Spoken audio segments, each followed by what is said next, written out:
Hello everyone. आशा करती हूँ आप सभी बहुत अच्छे होंगे। मेरा नाम अर्चना राजपूत है। आज से हम लोग सीटेट की मैथ्स पढ़ेंगे। मैं आप लोगों को सीटेट की मैथ्स बिल्कुल बेसिक से एडवांस लेवल तक पढ़ाऊंगी और आप लोगों को अब से बिल्कुल परेशान होने की ज़रूरत नहीं है। मैथ्स को लेकर के आपकी जो भी क्वेरी है, कोई भी क्वेश्चन है, कोई भी टॉपिक है जो आपको नहीं समझ में आता है, वो आप मुझसे पूछ सकते हैं।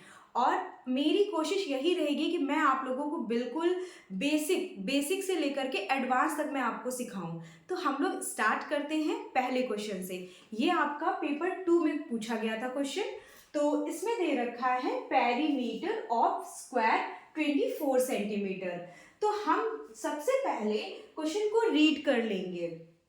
फिर आगे कह रहे हैं कि जो इसकी लेंथ है रेक्टेंगल की वो दे रखी है 8 सेंटीमीटर। कह रहे हैं the perimeter of square and rectangle are equal, यानी कि स्क्वायर और रेक्टेंगल का पेरीमीटर इक्वल है। और कह रहे हैं इसमें find the area of rectangle.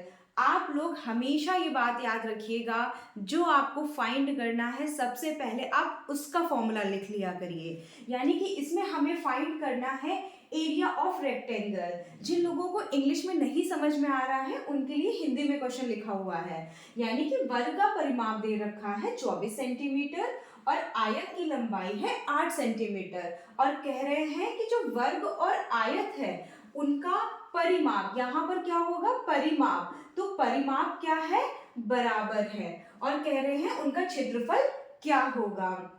तो सबसे पहले हम क्या करते हैं, आयत का क्षेत्रफल यानी कि हम रेक्टेंगल का एरिया लिख लेते हैं। तो एरिया ऑफ रेक्टेंगल होता है L इंटू बी, यानी हमको L और B की रिक्वायरमेंट है। तो इस क्वेश्चन में हमें लेंथ ऑफ रेक्टेंगल तो दे रखी है 8 सेंटीमीटर, लेंथ मतलब हमको L दे रखा है, यानी कि लंबाई 8 सेंटीमीटर हमें दे रखी है। तो इसको हम यहाँ लिख देंगे।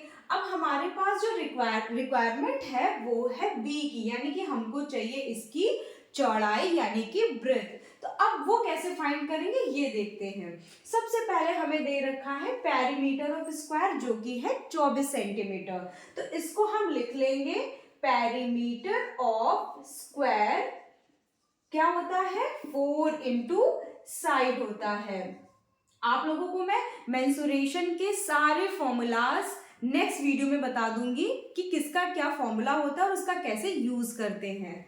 तो यहां पर हमने लिख लिया इसका फॉर्मूला।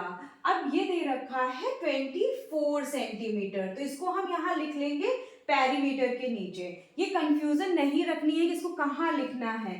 पेरीमीटर 24 दे रखा है तो पेरीमीटर के नीचे आपको 24 रखना है। और 4 इंटू साइड, इसको हम एज इट इज लिख देंगे। एक चीज आपको हमेशा याद रखनी है कि कोई भी चीज अगर मल्टीप्लाई में है तो उसका अपोजिट क्या होगा, डिवाइड होगा। और अगर कोई चीज प्लस में है तो उसका अपोजिट क्या होगा, माइनस होगा। इसको आप उल्टा भी समझ सकते हैं। अगर डिवाइड है तो उल्टा क्या होगा, मल्टीप्लाई होगा। माइनस है तो प्लस होगा। अब आइए इसका यूज करते हैं इस क्वेश्चन में। जैसे कि जिसकी हमें वैल्यू निकालनी होती है वो कभी भी अपने प्लेस से नहीं हटता है, यानी कि ये साइड अपने प्लेस से नहीं हटेगा। तो इसको हम एज इट इज लिख देंगे। तो हटेगा कौन, ये 4 हटेगा। और ये 4 किस में है, मल्टीप्लाई में है। और मल्टीप्लाई में है तो कहाँ जाएगा, डिवाइड में जाएगा। और किधर, अपने अपोजिट साइड में, यानी कि ये हो जाएगा 24/4। तो इसको हम कर लेंगे डिवाइड, तो ये हो जाएगा 6। तो साइड निकल आई है 6 सेंटीमीटर। अब हम आगे क्वेश्चन पढ़ लेते हैं। हमें दे रखा है पेरीमीटर ऑफ स्क्वायर और रेक्टेंगल जो कि कह रहे हैं कि ये इक्वल हैं। तो इक्वल है तो इनको हम इक्वल में लिख लेंगे। Perimeter of square equal to perimeter of rectangle.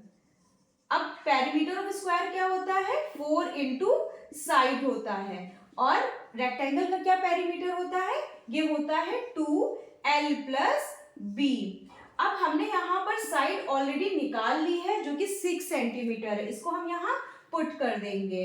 एक चीज और याद रखनी है आपको, जिन दो लोगों के बीच में कोई साइन नहीं होता है तो वहां पर हम मल्टीप्लाई लेते हैं, और L दे रखा है 8 तो इसे हम यहाँ पुट कर देंगे और B को हम एज इट इज लिख देंगे।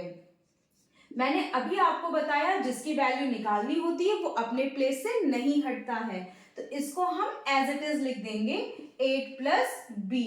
अब ये यहाँ मल्टीप्लाई में है, तो मल्टीप्लाई में है तो कहाँ जाएगा, ये डिवाइड में जाएगा और अपने अपोजिट साइड में जाएगा, तो यहाँ पर ये हो जाएगा नीचे 2, तो 2 से इसको कैंसिल कर लेंगे तो ये हो जाएगा 2 2 ज़ा 4।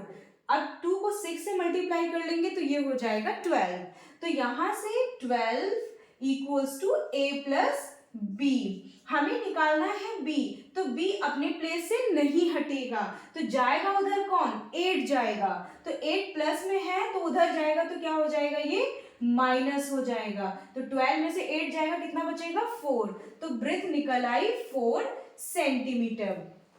अब इसको हम यहाँ पुट कर देंगे, ये हो जाएगा 4, तो 8 4 जा होता है 32, और हमसे आंसर पूछा था सेंटीमीटर स्क्वायर में, तो इसका करेक्ट आंसर हो जाएगा सी 32 सेंटीमीटर स्क्वायर।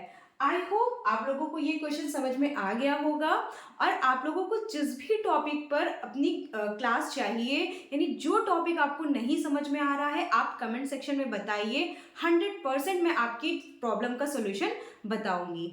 ओके, मिलते हैं नेक्स्ट वीडियो में। Thank you.